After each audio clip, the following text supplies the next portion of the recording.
প্রচণ্ড গরমে সারা দেশ পুড়ছে। তো আজকে আমার হঠাৎ করে ইচ্ছে হলো যে একটু টক খাবো, মানে হচ্ছে কাঁচা আমের ভর্তা খাবো।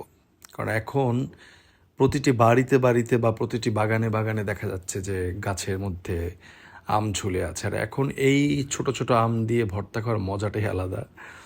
তো আমরা আম ভর্তার জন্য শিহাব আম নিয়ে আসছে বাজার থেকে। লিপু আমগুলো ছুলছে। তো লিপুর সাথে ফান করে আমি বললাম ভিডিও করছি, তুমি কথা বলো না। তো ওকে যে অ্যাপস দিয়ে বোকা বানিয়ে সে সেটা বুঝে গেছে। তারপর দিগন্ত আসছে, মৌ আসছে, শিহাব আসছে। লিপু আমগুলো ছুলছে, ছোলার পরে আম ভর্তা যেগুলো লাগবে, কাঁচামরিচ, তারপর লাগবে চিনি, তারপর হচ্ছে কাসুন্দি, লবণ, তার লেবু পাতা।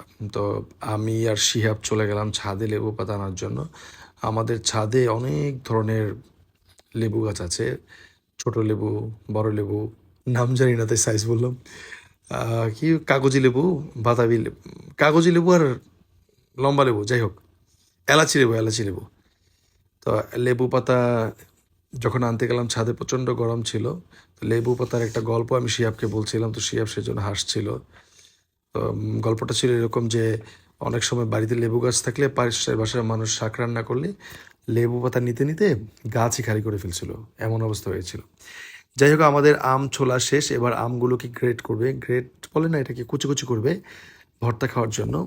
তো শিহাব হচ্ছে, এটার নাম জানি না আমি, যেটাই হোক, এটা দিয়ে আম, কি এটার নাম, গ্রেড আর দিয়ে আম গ্রেড করছে।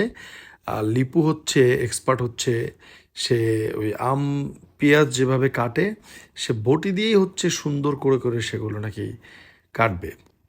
লিপু হচ্ছে বটি দিয়ে সুন্দর করে কুচু কুচু কুচু কুচু করে আমগুলো কাটছে, এবং লিপু দেখা যাচ্ছে খুবই এক্সপার্ট। কারণ ছোটোবেলায় নাকি লিপু অনেক আম ভর্তা খেয়েছে এরকম গ্রামে যখন ছিল।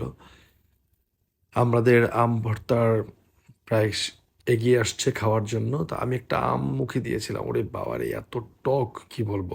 আমার মনে হয় যে আমগুলো টক সেগুলি বাজারে বিক্রি করে দেয়, কারণ এত টক আম তো আর বাসায় মানে গাছ পাকা করে খেতে পারবে না, মজা লাগবে না। এখন মরিচ কাটা হচ্ছে, মরিচ কাটা শেষ, এখন আম ভর্তা বানানো হচ্ছে। আসলে এগুলো সব মিক্সড করা হচ্ছে, এই দায়িত্বটা দেওয়া হয়েছে আমাদের মাশফিক শিয়াবকে।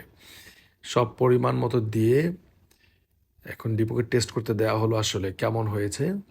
তো লিপু আম ভর্তা খেয়ে বলল মজা হয় নাই, একটু চিনি লাগবে আর একটু কাসুন্দি লাগবে। তো ফাইনাল টাচ দেওয়া হলো, লেবু পাতা দিচ্ছি এখন আমি। লেবু পাতা দিয়ে তারপর আর একটু কাসুন্দি, চিনি, লবণ মিক্সড করে আমরা এখন আম ভর্তা খাচ্ছি। খুবই মজা হয়েছিল আম ভর্তাটা, খুবই টেস্টি। আশা করি আবারও খাবো, কারণ গাছে আম পেকে যাওয়ার আগে আরেকবার আম ভর্তা খেতে হবে। খুবই মজাদার, আপনারাও ট্রাই করেন। সবাই ভালো থাকবেন। আবার আরেকদিন আম ভর্তা খাবো, সেদিন আপনাদের সবাইকে নিয়ে খাবো। গাছের আম পেকে যাওয়ার আগে আগে আরেকবার আম ভর্তা খেতে হবে। সবাই ভালো থাকবেন। আল্লাহ হাফেজ, টাটা, বাই বাই।